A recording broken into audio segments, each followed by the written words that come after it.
आदिदेव नमस्तुभ्यं प्रसीद मम भास्कर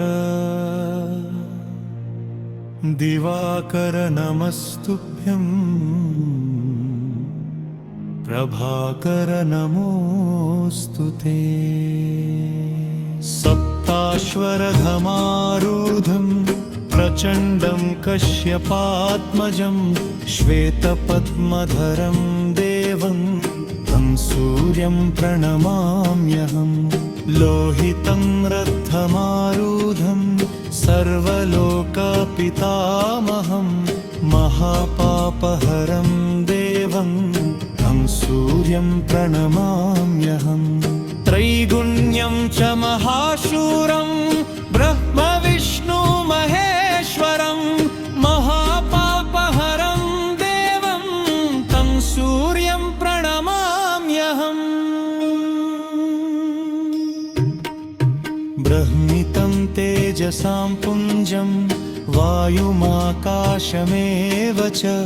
प्रभुस्त्वं सर्वलोकानां तं सूर्यं प्रणमाम्यहम् बन्धूकपुष्पसङ्काशं हारकुण्डलभूषितम् एकचक्रधरं देवं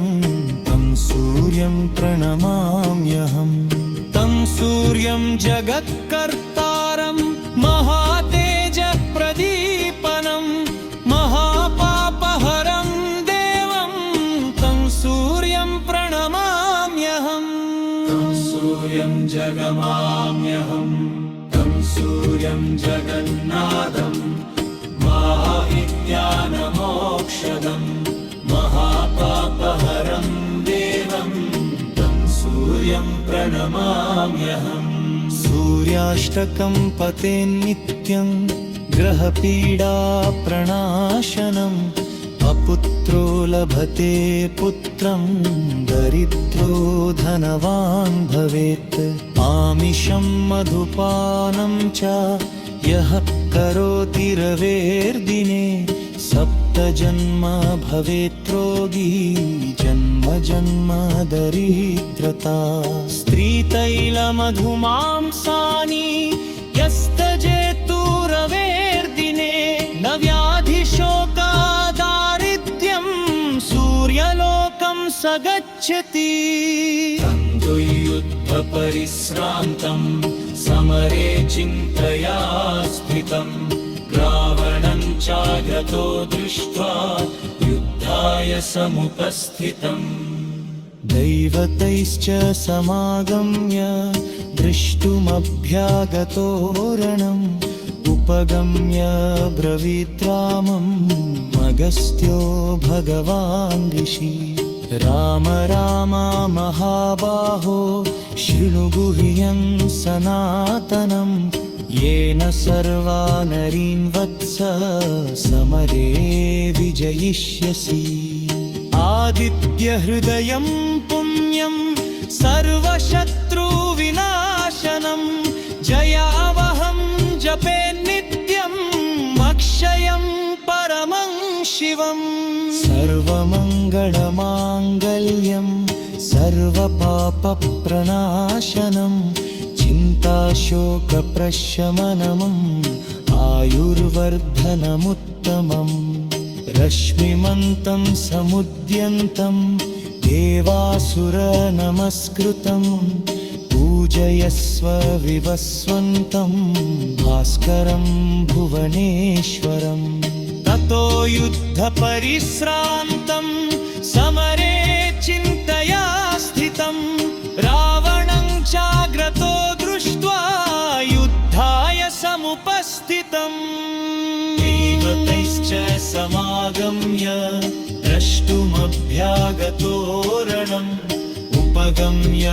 ब्रवीद्रामम् अगस्त्यो भगवान् ऋषि राम राम महाबाहो शृणु गुह्यं सनातनं येन सर्वा नरीन् वत्स समरे विजयिष्यसि आदित्यहृदयं पुण्यं सर्वशत्रु